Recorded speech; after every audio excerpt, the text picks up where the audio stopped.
ನೋಡಿ, ಇಲ್ಲೊಬ್ಬ ಸಲೀಂ ಅಹಮದ್ ಅಂತ ಮುಖ್ಯ ಸಚೇತಕ ಮಾತಾಡ್ತಾರೆ. ಕಾಂಗ್ರೆಸ್ ಪಾರ್ಟಿ ರಾಜ್ಯದಲ್ಲಿ 28 ಕೂಡ ಜೈ ಹಿಂದ್ ಜೈ ಕಾಂಗ್ರೆಸ್. ನೋಡಿ, ಜೈ ಹಿಂದ್ ಜೈ ಕಾಂಗ್ರೆಸ್. ಏನಾಗಿದೆ ರೀ ಕಾಂಗ್ರೆಸ್ನವ್ರಿಗೆ? ಈ ಮಟ್ಟಕ್ಕೆ ಬಿಕಾರಿ ಆಗಿದ್ರೆ ನಿಮ್ಮ ಪಕ್ಷ. ರಾಜ್ಯ ಸರ್ಕಾರದ ಜನರ ತೆರಿಗೆ ದುಡ್ಡಿನಲ್ಲಿ ಕಾರ್ಯಕ್ರಮ ಮಾಡಿ ಪರಿಚಯ ಮಾಡುವಂಥ ಮಟ್ಟಕ್ಕೆ ನೀವು ಬಂದಿದೆ ಅಂದರೆ ನಿಮ್ಮನ್ನು ನೀವು ಮತ್ತೊಮ್ಮೆ ಸಿಂಹಾವಲೋಕನ ಅಂತ ಕರಿತೀವಿ ನಾವು, ಅವಲೋಕನ ಮಾಡ್ಕೊಳ್ಳೋದು ಭಾಳ ಒಳ್ಳೆಯದು ಅನ್ನೋದು ನನ್ನ ಸಲಹೆ ರಾಜ್ಯ ಕಾಂಗ್ರೆಸ್ ಸರ್ಕಾರಕ್ಕೆ. ತುಮಕೂರು ನಗರದ ಜೂನಿಯರ್ ಕಾಲೇಜು ಮೈದಾನದಲ್ಲಿ ಸರ್ಕಾರದ 3 ವರ್ಷದ ಸಾಧನಾ ಸಮಾವೇಶದಲ್ಲಿ ವಿಧಾನ ಪರಿಷತ್ತಿನ ಮುಖ್ಯ ಸಚೇತಕ ಸಲೀಂ ಅಹಮದ್ ರವರು ಜೈ ಕಾಂಗ್ರೆಸ್ ಎಂದು ಘೋಷಣೆ ಕೂಗಿದ್ದು ಭಾರೀ ವಿವಾದ ಸೃಷ್ಟಿಸಿದೆ.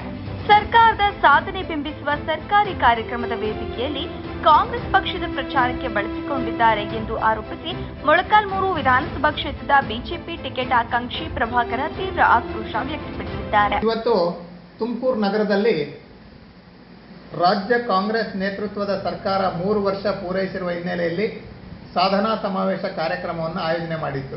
ಇಲ್ಲಿನ ಜಿಲ್ಲಾಡಳಿತ ಸಂಪೂರ್ಣ ಜವಾಬ್ದಾರಿ ಹೊತ್ತು ಮಾಡಿತ್ತು. ಆದರೆ ಕಾರ್ಯಕ್ರಮ ಸಂಪೂರ್ಣ ಕಾಂಗ್ರೆಸ್ಮಯ ಆಗಿತ್ತು ಅನ್ನೋದು ಕೂಡ ಎಲ್ರಿಗೂ ಗೊತ್ತಿರುವಂಥ ಸಂಗತಿ. ಮುಖ್ಯಮಂತ್ರಿಗಳಾದಿಯಾಗಿ ಉಪಮುಖ್ಯಮಂತ್ರಿಗಳಾದಿಯಾಗಿ ಎಲ್ಲ ಸಚಿವರು ಕೂಡ ಇದೊಂದು ಕಾಂಗ್ರೆಸ್ ಕಾರ್ಯಕ್ರಮ ಅನ್ನೋ ನಿಟ್ಟಿನಲ್ಲೇ ಭಾಷಣ ಮಾಡಿದರು. ಯಾರೊಬ್ಬರೂ ಕೂಡ ಇದು ರಾಜ್ಯ ಸರ್ಕಾರದ ಕಾರ್ಯಕ್ರಮ ಅನ್ನೋ ನಿಟ್ಟಿನಲ್ಲಿ ಯಾರೂ ಮಾತಾಡಲಿಲ್ಲ. ಎಲ್ಲರೂ ಕೂಡ ತಮ್ಮ ಕಾಂಗ್ರೆಸ್ ಪಕ್ಷವನ್ನು ಬೂತ್ ಅಧ್ಯಕ್ಷರಿಂದ ಹಿಡಿದು ರಾಷ್ಟ್ರೀಯ ಅಧ್ಯಕ್ಷರ ತನಕ ಪರಿಚಯ ಮಾಡುವಂಥ ಕಾರ್ಯಕ್ರಮವನ್ನು ಮಾಡಿದರು.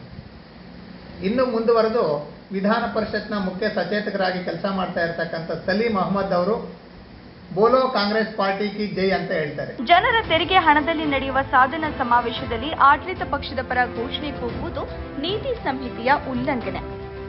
ಇದು ನೇರವಾಗಿ ಸರ್ಕಾರಿ ವೇದಿಕೆಯ ದುರ್ಬಳಕೆ ಎಂದು ಪ್ರಭಾಕರ ಆರೋಪಿಸಿದರು. ಸರ್ಕಾರಿ ಕಾರ್ಯಕ್ರಮಗಳು ಪಕ್ಷಾತೀತವಾಗಿರಬೇಕು. ಮುಖ್ಯ ಸಚೇತಕರಂತಹ ಜವಾಬ್ದಾರಿಯುತ ಸ್ಥಾನದಲ್ಲಿರುವವರೇ ಶಿಷ್ಟಾಚಾರ ಮೀರಿದ್ದಾರೆ. ಈ ಕುರಿತು ಚುನಾವಣಾ ಆಯೋಗ ಮತ್ತು ರಾಜ್ಯಪಾಲರಿಗೆ ದೂರು ನೀಡುತ್ತೇವೆ ಎಂದು ಅವರು ಹೇಳಿದರು.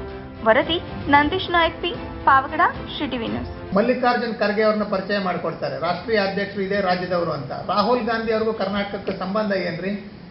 ರಾಹುಲ್ ಗಾಂಧಿ ಅವ್ರಿಗೂ ಕಾಂಗ್ರೆಸ್ ಪಾರ್ಟಿಗೆ ಸಂಬಂಧ. ನಿಮ್ಮ ಕಾಂಗ್ರೆಸ್ ಪಾರ್ಟಿಗೆ ಸಪರೇಟ್ ಕಾರ್ಯಕ್ರಮ ಮಾಡ್ಕೊಂಡು ಪರಿಚಯ ಮಾಡಿ, ಅವ್ರನ್ನ ಜೀವನದ ವೃತ್ತಾಂತವನ್ನು ಹೇಳಿ, ನಮಗೇನು ಅಭ್ಯಂತರ ಇಲ್ಲ. ಆದರೆ ರಾಜ್ಯ ಸರ್ಕಾರದ ಕಾರ್ಯಕ್ರಮದಲ್ಲಿ ವ್ಯಕ್ತಿಗತವಾಗಿ ಪರಿಚಯ ಮಾಡುವಂಥದ್ದು ಎಷ್ಟು ಸರಿ? ಕಾಂಗ್ರೆಸ್ ಸರ್ಕಾರ ರಾಜ್ಯದ ಜನರ ತೆರಿಗೆ ದುಡ್ಡಿನಲ್ಲಿ ಕಾಂಗ್ರೆಸ್ ಕಾರ್ಯಕ್ರಮ ಮಾಡಿ, ರಾಜ್ಯ ಸರ್ಕಾರದ ಕಾಂಗ್ರೆಸ್ ಕಾರ್ಯಕ್ರಮ ಮಾಡಿದ್ದು ಅಲ್ಲದೆ ಕಾಂಗ್ರೆಸ್ ಪಕ್ಷವನ್ನು ಪರಿಚಯ ಮಾಡುವಂಥ ಕಾರ್ಯಕ್ರಮ ಎಷ್ಟು ಸರಿ?